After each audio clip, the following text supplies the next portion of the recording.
Hi everyone, and welcome to Almost Cancelled. I'm Peter, and this is Connor. Hey guys. We're going to talk about Better Call Saul, Season 2, Episode 10. It's called Klick. It is the season finale. So let's get into it. Interesting things happened, and I don't know if I've... And full spoilers, by the way. I don't know if I have ever been more annoyed at a character than in the final scene of this episode. Because I was screaming at the TV...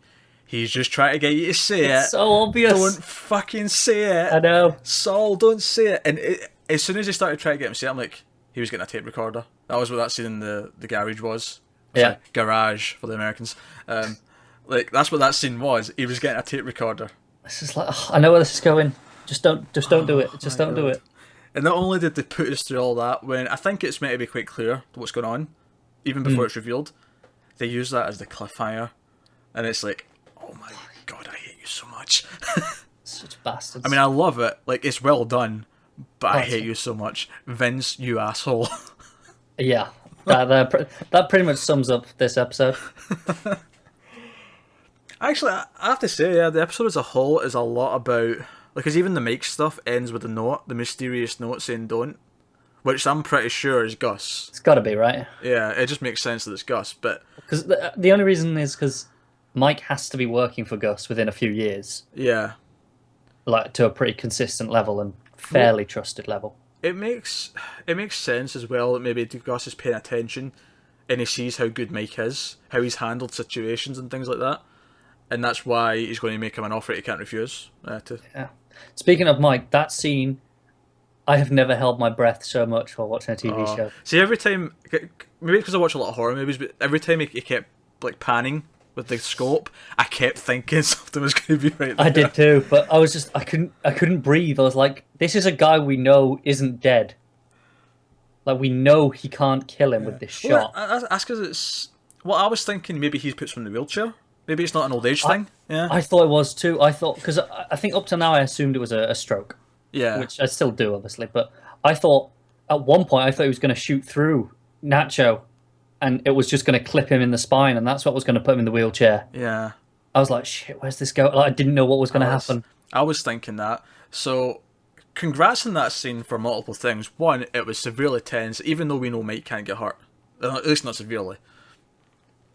It was incredibly tense. It kept us guessing the entire time, and the outcome was not even any of the things that we could have ever thought. No. Because as soon as that horn goes off, it's like, what the fuck is that? It's the moment where he looks at the other horns, like the other cars, and it's like, nothing's going on there. And then it cuts to the guy digging, and you can't hear the horn. I really like how they do that audio switching a couple of times, actually. There's even a moment before the horn goes off. I think it's before the horn goes off, where you just see Mike's eyes look to the sides. Yeah. And it was just a really nice, subtle moment. And everything about it, I mean, this scene lasts a good, 7 minutes. So it must be something like that. And it's just incredibly tense from start to finish. It's great. It's just silence. There's no words. It's just... And you're piecing it together, because, I mean, you figure that he's getting the sniper rifle for Salamanca. It just makes sense. Yeah. It just makes sense. But he's not said anything, and he's not... you're thinking, is there something else at play here? Is he waiting for something specific? Has he been watching them and he's seen something that we're not aware of? But then he walks out and it's like, okay, he's here to kill him. That's what he's here for. Yeah. It has to be Gus. It has to be. Also, I like the moment with Bobby from Supernatural. I don't know his name in this, but the guy who's holding the gun. Oh, okay. I haven't seen Supernatural, so I didn't know. I like that he rubbed off the gun before he left, and he's like, no offense, and Mike's just like, none taken. I don't know why, I just really like that moment. I think it kind of, to me, as I was watching, I thought, if he hadn't done that, Mike would have just gone, you're a fucking amateur. Yeah. And just looked down on him. Yeah, you could tell that Mike respects him more for taking the precaution, yeah. Yeah, that was good. What did you think of the opening scene with... well, first of all, it was a nice fake out, because it starts in the hospital, machine. And you think it's Chuck. Yeah, you think it's Chuck, and it pans over, and then that's them there, and it's their mum. I really like this scene because this really...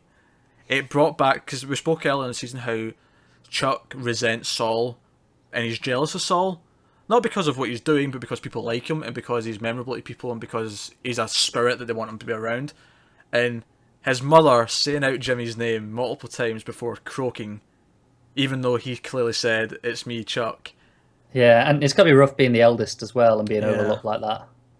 So that really, Joe, for me, Chuck this season has really transformed into the villain of the show.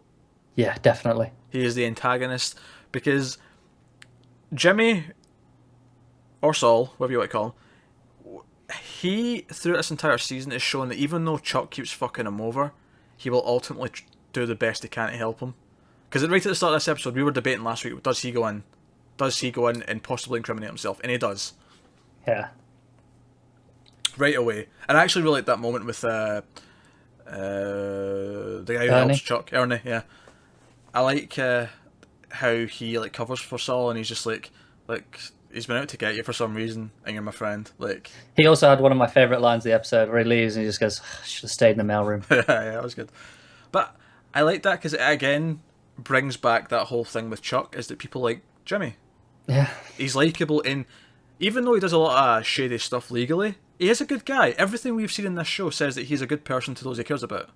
Yeah. And he tries to be the best he can, ultimately to a weakness at the end of it. It's even legally, like, while he cheats about his methods, who he represents, like, he goes with the elderly. Like, yeah, he's exactly, doing something good with his shady practices. It's very Robin Hood. Kind of is, yeah. I mean, he's not. I mean, I suppose it is kind of given to the poor, in the sense that he's given elderly, like the lawyer, but he's standing up for the weak. Essentially, he's standing up for the weak. But even when he's conning people, he's not given to the poor, but he's only targeting dickheads.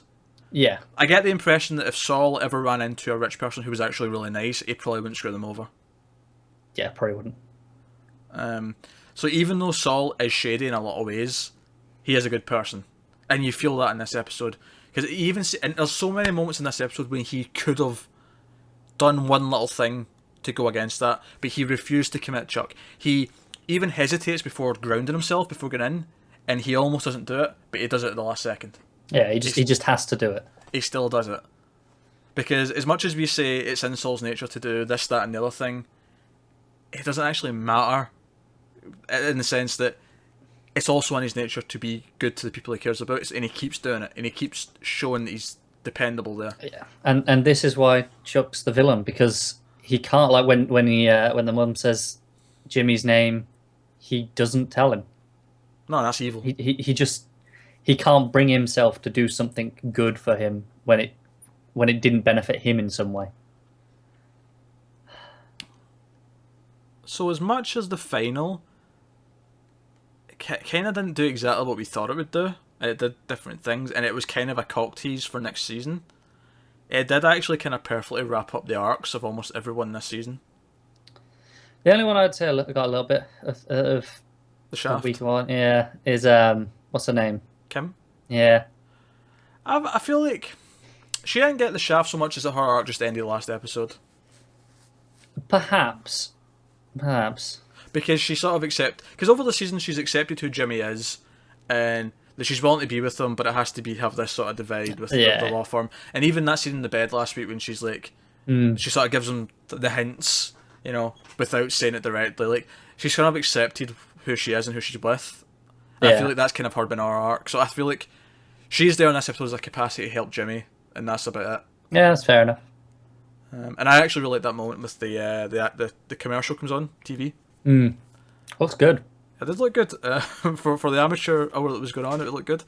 And I liked Saul's reaction to it. Because the advert's talking about him being honest and trustworthy, and He just feels guilty. And he's feeling guilty. And it's just... But yeah, I like to come back to that last scene and just reiterate how my stomach... I actually closed my eyes. See, as soon as he started saying he did it, my eyes closed and I just sort of had to sigh. I was like... I did the same. I was just like... No, Saul, what are you doing? No. Why? Why would you do that? No. This is it. He's too good to a fault. This is the sort of thing that's going to make him bad, because it'll get to a point where he's like, what's the point in trying to be good if it just fucks him over this much? Yeah. It's all Chuck's fault. It is. That's what makes him the villain. Yeah. Chuck's the villain here. Yeah, definitely. He's the flat out antagonist. He's become the supervillain, and everything he did in this episode, in the last half when he resigns and whatever else, all a ploy. terrifyingly evil genius levels. He's a goddamn mastermind. He is. Well, he's come so far since the start of season 1. Like, it's incredible. Better Call Saul, people. Fantastic season. Better than season 1, I'd say. I would definitely agree. So, yeah, that's the season finale of... Thank God we've got a season 3 coming. Yeah, that's season 2 of Better Call Saul done. Of course, let us know what you thought of the episode and, of course, the season as a whole down in the comments. Also, like and, subscribe and all that jazz. Helps us out a lot. Keep watching TV, guys. We'll see you next time.